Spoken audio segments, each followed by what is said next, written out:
সম্মানিত viewers, I am Fahim Tajwar Rifel. Ah, আশা করি সবাই ভালো আছেন। আমরা গত ভিডিওতে ফান্ডামেন্টাল বিষয়ের উপর ইকোনমিক ডাইভারজেন্স, যেটা বেসিক অধ্যায়, ওটা নিয়ে আলোচনা করেছিলাম। আমরা আজকে ইকোনমিক ডাইভারজেন্সের প্রথম পার্ট জিডিপি নিয়ে আলোচনা করব।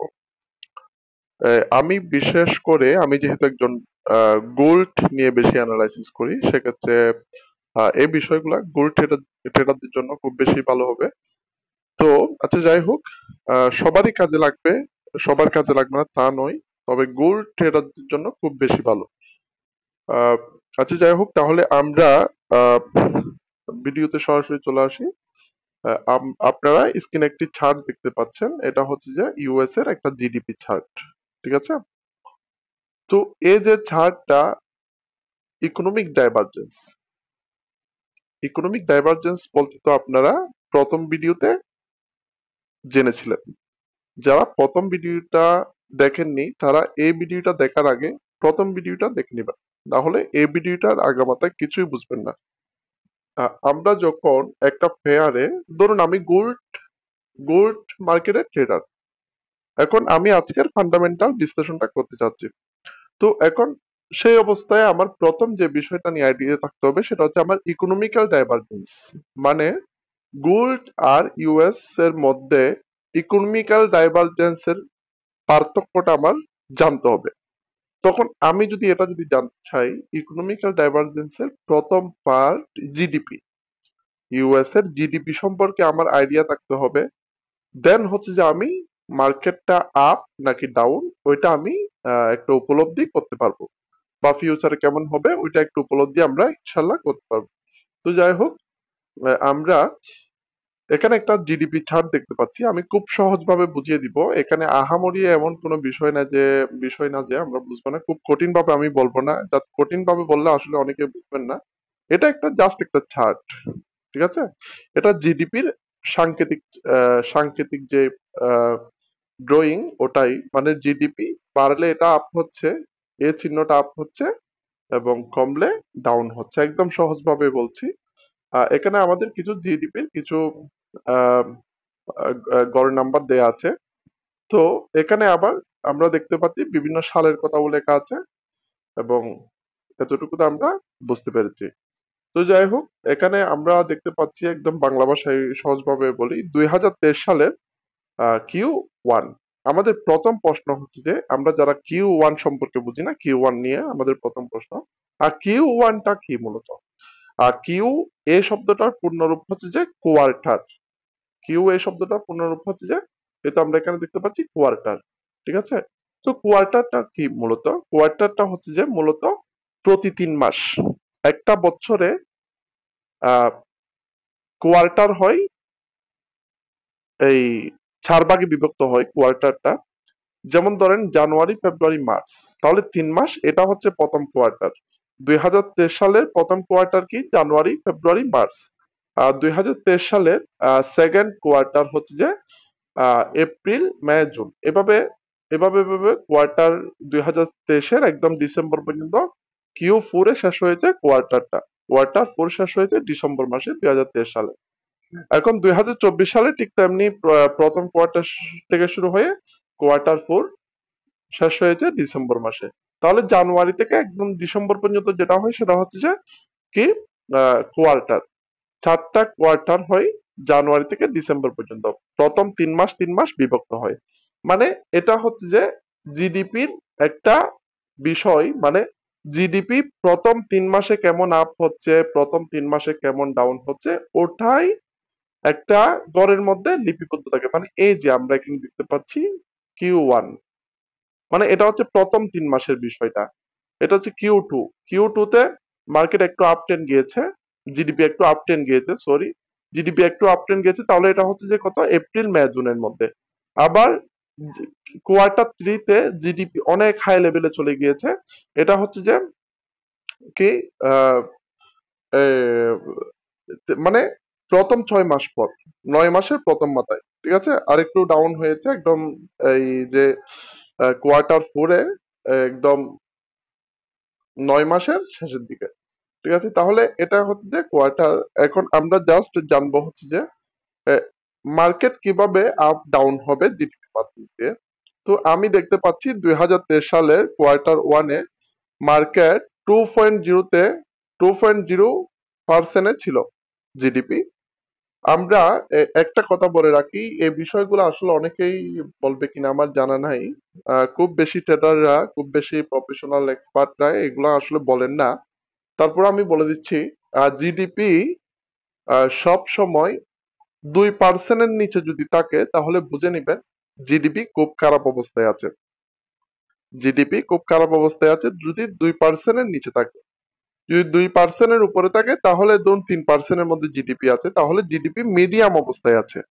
আর যদি 3%-এর উপরে থাকে তাহলে বুঝে নিবেন জিডিপি ওই দেশের জন্য খুব ভালো অবস্থায় আছে। এখন আমার বিষয়টা হচ্ছে যে জিডিপি মালিক মানে কি। এখন তো আমি জাস্ট আপনাদেরকে চার্ট নিয়ে আলোচনা অনেকক্ষণ করেছি, আপনারা বুঝতে পেরেছেন। এখন আমি আলোচনা করবো জিডিপি মানেটা কি। আর জিডিপির পূর্ণরূপ হচ্ছে যে গ্রস ডোমেস্টিক প্রোডাক্ট। ঠিক আছে, আমি যদি বাংলায় বলি একদম খুব সহজভাবে, আপনারা দেখতে পাচ্ছেন আহ, এই যে গ্রস ডোমেস্টিক প্রোডাক্ট। এখানে এই যে আমরা একটা খুব সুন্দরভাবে একটা ছবির মাধ্যমে যদি উদাহরণস্বরূপ বোঝাই, একটা ধরুন একটা দেশের ওর প্রথম 3 মাসের খরচ, প্রথম 3 মাসের উৎপাদন, প্রথম 3 মাসের আমদানি রপ্তানির খরচ, প্রথম 3 মাসের আহ, আয় এবং খরচ সবগুলা মিলে গড়ের মধ্যে যদি যে লাভটা থাকে ওই লাভটাই হয় জিডিপি। আবার গড়ের মধ্যে যদি হিসাব করে যদি লসটা থাকে ওই লসটাই হয় জিডিপি। ঠিক আছে, এখন আবার কথাটা হচ্ছে যে ওই লাভটা যদি 2%-এর উপরে হয়, ওই দেশের অর্থনৈতিক অবস্থা যদি 2%-এর উপরে ভালো থাকে বা উৎপাদন যদি 2%-এর উপরে ভালো থাকে তাহলে জিডিপি ভালো আছে। যদি 3%-এর ভিতরে থাকে তাহলে জিডিপি মিডিয়াম অবস্থায় আছে। আর যদি 3%-এর চেয়ে উপরে হয় তাহলে জিডিপি খুব ভালো অবস্থায় আছে ওই দেশের। আর যদি 2%-এর নিচে হয় তাহলে জিডিপির অবস্থা খুব খারাপ, মানে ওই দেশের অর্থনৈতিক অবস্থা বা জিডিপি বা উৎপাদন, আয়, ইনভেস্টমেন্ট এগুলা কি খুব খারাপ। এখানে জিডিপিটা মূলত কি কি নিয়ে গঠিত হয় ওটাও একটু বলে দিই। ধরুন আমার দেশের উৎপাদন, এই যে এই মানুষটা, ঠিক আছে, আমি একটা এই মানুষটার জিডিপিটা মূলত আমি আলোচনা করি আপনাদেরকে, একদম আপনারা সঠিক বুঝতে পারবেন। এই মানুষটা একটা বাড়ি আছে, এই মানুষটা এখানে একটা আমরা একটি গাছ দেখতে পাচ্ছি, এই যে গাছটা বড় হয়েছে এটা হচ্ছে তার উৎপাদন। ঠিক আছে, আহ, এবং এটা হচ্ছে তার স্থায়ী মূলধন। ঠিক আছে, এই যে স্থায়ী মূলধন বাড়িটা, এটা হচ্ছে তার উৎপাদন, বর্তমানের উৎপাদন। এখন সেই বাজার থেকে কিছু জিনিস পণ্য কিনে আনতেছে। তো এই যে এখানে কিনে আনার সময় তার যে কিছু একটা খরচ হয়েছে, টাকা পয়সাটা খরচ হয়েছে, তাহলে এই খরচটা যদি তার উৎপাদনের চেয়ে যদি কম হয়, মানে ধরুন আমার ইনকাম হচ্ছে 5 টাকা, আমি খরচ করেছি 2 টাকা, মানে আমার আরো 3 টাকা লাভ আছে। তাহলে এই 3 টাকা হচ্ছে কি আমার জিডিপি হচ্ছে ভালো, মানে মিডিয়াম অবস্থায় আছি আমি। ধরুন আমার উৎপাদন হচ্ছে কত, 5 টাকা, আমি খরচ করে ফেলেছি কত, 4 টাকা। তাহলে আমার জিডিপি কতটা আছে, 1% আছে বা 1 আছে। তাহলে আমি খুব খারাপ অবস্থায় আছি। যদি 2%-ও থাকতো তাহলে ভালো থাকতাম। ধরুন আমার জিডিপি আছে কত, আহ, আমার ইনকাম আছে 5 টাকা, আমি খরচ করেছি শুধুমাত্র 1 টাকা, তাহলে 4 টাকা, তাহলে 3 টাকার উপরে আছে, তাহলে আমার জিডিপি খুব ভালো অবস্থায় আছে। মানে আমার ইনকামের চেয়ে 1% খরচ। ঠিক আছে, তো এতটুকু আমরা বুঝেছি। আহ সবগুলা মিলে একটা দেশের জিডিপি করতে হয় আমার দেশের উৎপাদন, আর দেশের আমদানি রপ্তানি খরচ, দেশের মধ্যে ইনভেস্টমেন্ট, মানে বিভিন্ন কোম্পানি খোলার ক্ষেত্রে সরকারি ইনভেস্টমেন্ট বা বাইরের দেশ থেকে কোনো ইনভেস্ট আসতেছে কিনা ওইটার উপর সবগুলা গড় হিসাব করে কিন্তু জিডিপি ধরা হয়। তো আমি এখন চার্টে চলে আসি আবার। আমরা দেখতে পাচ্ছি 2023 সালের কোয়ার্টার প্রথমে একদম 2%-এর উপরে, 2%-এ ছিল, আহ 2 পয়েন্টে ছিল। তো 2 পয়েন্টে যখন ছিল তখন আমরা জিডিপি একটা মাঝামাঝি অবস্থায়, মানে খুব আহ, খারাপও না ভালোও না, খুব মাঝামাঝি অবস্থায়। তখন কিন্তু গোল্ডের ফিয়ারে যদি আমি যদি ট্রেড করি তখন কিন্তু গোল্ডের মার্কেটটা একটু কি থাকার সাইডওয়ে থাকার পসিবিলিটি থাকবে। তারপরেও 2 পয়েন্টের উপরে যখন একটু গিয়েছে 2023 সালের কোয়ার্টারের সেকেন্ড পার্টে একটু করে উপরে গিয়েছে, ধরুন 2.1, এটা 2.1 হইতে পারে। আর 2.1-এ যখন গিয়েছে তখন জিডিপির অবস্থা কি, ইউএস এর জিডিপির অবস্থা একটু ভালো, তখন কিন্তু গোল্ড মার্কেট একটু ডাউনে আসার একটু পসিবিলিটি থাকবে, কারণ ইউএস যদি পজিটিভ হয় বা ডলার যদি পজিটিভ হয় সেক্ষেত্রে গোল্ড কিন্তু সবসময় ডাউনে আসার পসিবিলিটি থাকে।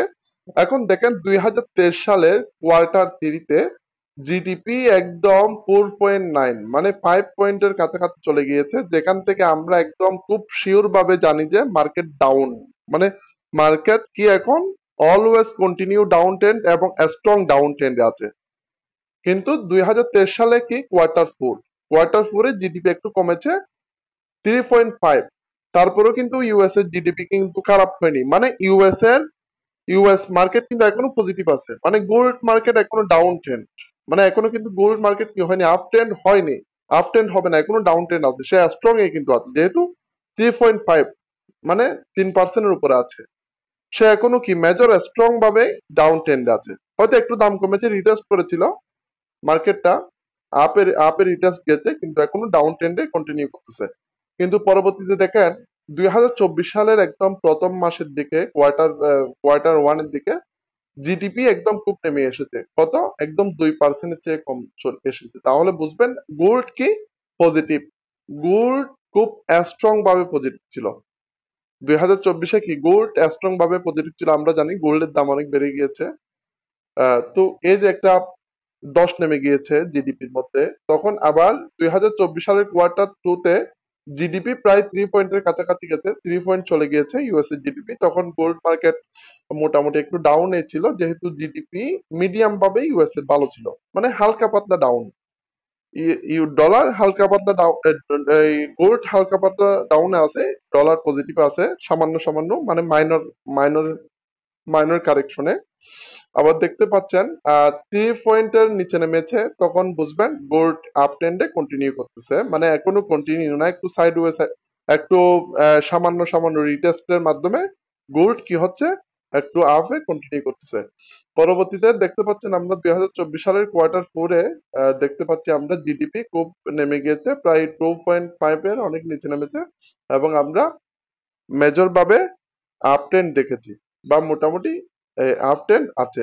তো শুধুমাত্র এখানে একটা কথা বলতে চাই, এখানে জিডিপির মাধ্যমে আমি যেটা চাইলাম সেটার মধ্যে যে এখানে একটা বিষয় হচ্ছে যে আপনারা অনেকে বলবেন ভাই 2024 সালে তো গোল্ডের দাম অনেক বেশি ছিল, শেষ মাসে কিন্তু গোল্ডের দাম অনেক বেশি ছিল, তারপরে জিডিপি তো 2 পয়েন্টের উপরে ছিল ইউএসএ, তাহলে ডলার কেন স্ট্রং হয়নি বা গোল্ড কেন আপ হয়েছে? আমি একটা কথা বলি সবসময়, আর জিডিপির উপরে কিন্তু সবগুলা যে ডিপেন্ড করবে তা কিন্তু না, এটা জাস্ট আমি আপনাদেরকে বুঝাইলাম, ঠিক আছে, এভাবেই কিন্তু হয়। তো তারপরেও জিডিপির উপরে কিন্তু সবগুলা কিন্তু ডিপেন্ডেন্ট না, এখানে কিন্তু আরো অনেকগুলা বিষয় আছে, আরো অনেক কিছু বিষয় আছে, সবগুলা মিলিয়ে কিন্তু অ্যানালাইসিস তৈরি হয়।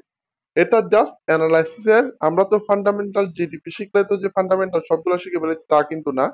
জিডিপি হচ্ছে যে আমাদের বেসিক অফ দ্য একদম বেসিক পার্ট, মানে আমরা জিডিপি থেকে উপলব্ধি করবো একটু একটু, মানে একটু উপলব্ধি করতে পারবো অনলি।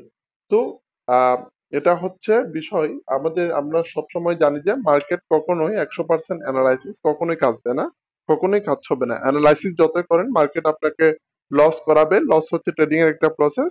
সুতরাং আমাদের হচ্ছে রিকভার করার ট্রাই করতে হবে, আমরা যদি ভালো কিছু শিখি সুতরাং আমরা রিকভারও কিন্তু ইনশাল্লাহ করতে পারবো। তো যাই হোক, আসসালামু আলাইকুম রহমতুল্লাহ, সবাই ভালো থাকবেন।